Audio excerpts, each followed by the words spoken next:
आपल्यासोबत काँग्रेसचे नांदेडमधील उमेदवार माजी मुख्यमंत्री अशोक चव्हाण आहेत। अशोक चव्हाणजी, सर्वप्रथम आपल्याला इतक्या उशिराने उमेदवारी जाहीर करण्याचं नेमकं कारण काय होतं? आपल्याला उमेदवारी दिल्यामुळे भ्रष्टाचाराचा मुद्दा वरती येईल अशी भीती काँग्रेसला वाटत होती। आपल्या पत्नीला तिकीट देण्याबद्दलही चर्चा चालू होती। नेमकं पडद्यामागे काय घडत होतं यापेक्षा सुद्धा इतकी उमेदवारी उशिरा का बरं जाहीर करण्यात आली? असं आहे की उमेदवारी देण्याबाबतचा निर्णय हा पक्षश्रेष्ठी घेत असतात, त्यामुळे त्या बाबतीमध्ये काही मत प्रदर्शित करणं उचित होईल असं मला वाटत नाही। राहिला प्रश्न भ्रष्टाचार कुठे आहे, भ्रष्टाचार कशामध्ये आहे? अशोक चव्हाणांचं नाव भ्रष्टाचारी जोडण्याचा जो काही प्रयत्न काही माध्यमांनी चालवलेला आहे तो हेतू पुरस्कार काही लोकांचा उद्योग आहे। मला त्याच्यात काही तथ्य कधीही नव्हतं आणि आजही नाही आहे, मला मुद्दाम सांगितलं पाहिजे। मला तुम्ही सांगा, ए राजा यांना निलगिरीमधनं उमेदवारी जाहीर झालेली आहे। कनिमोझी राज्यसभेमध्ये आहेत, तर मारन ज्यांचं नाव अनेक घोटाळ्यांमध्ये अडकलेलं होतं त्यांना चेन्नईमधनं उमेदवारी डीएमके पक्षानं दिली गेलेली आहे। मला तुम्ही सांगा, एक प्रकारे भ्रष्टाचार हा या निवडणुकीतला मुद्दाच नाही असं आपल्या उमेदवारी नंतर जाहीर करायचं का? हे मी पुन्हा सांगतो की अशोक चव्हाणांचा भ्रष्टाचाराशी कुठला मुद्दा निगडीत आहे हे मला सांगा। वारंवार माध्यमांनी आता हा प्रश्न शिळ्या कढीला ऊत आणण्याचा प्रयत्न चालवलेला आहे। गेल्या 4 वर्षांमध्ये झालेल्या निवडणुकीमध्ये नांदेडच्या जनतेने आम्हाला साथ दिलेली आहे आणि उलट जेवढं विरोधात दाखवलं जातंय किंवा परसेप्शन निर्माण केलं जातंय त्याचा नेहमीच लोकांना त्यातली म्हणजे खरी बाजू ही माहिती आहे आणि लोकांनी आम्हाला नेहमी साथ दिली जिल्ह्यामध्ये।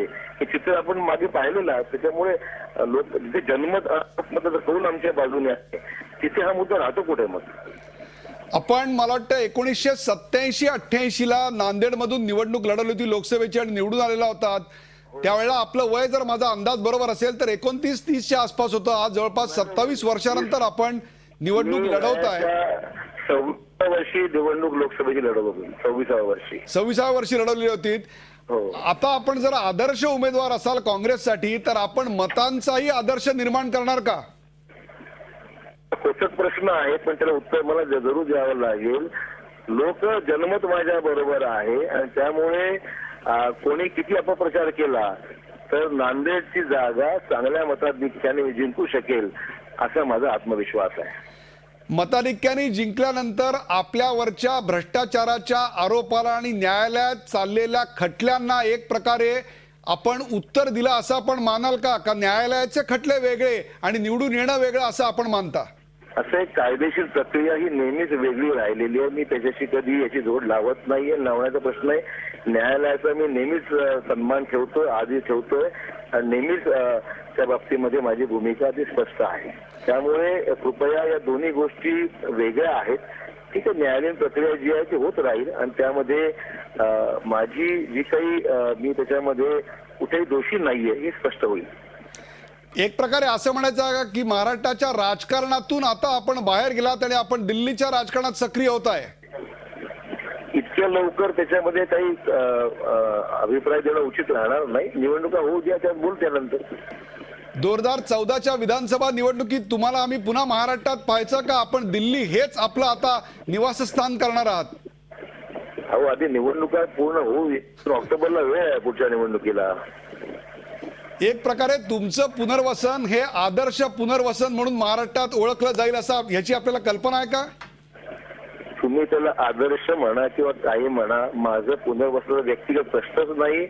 मला माझ्या पक्षाची माझी एकनिष्ठता आहे आणि पक्षाने ते लक्षात घेऊन नांदेडमध्ये मला उमेदवारी दिली आहे असं माझं मत आहे।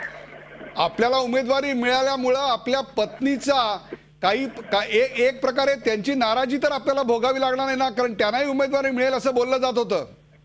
त्याची काळजी मी घेईन, आपण काळजी करू नका, मी नक्की काळजी घेईन त्याची। धन्यवाद आमच्याशी या सविस्तर चर्चेबद्दल। एक प्रकारे झी 24 तास रहा एक पाऊल पुढे।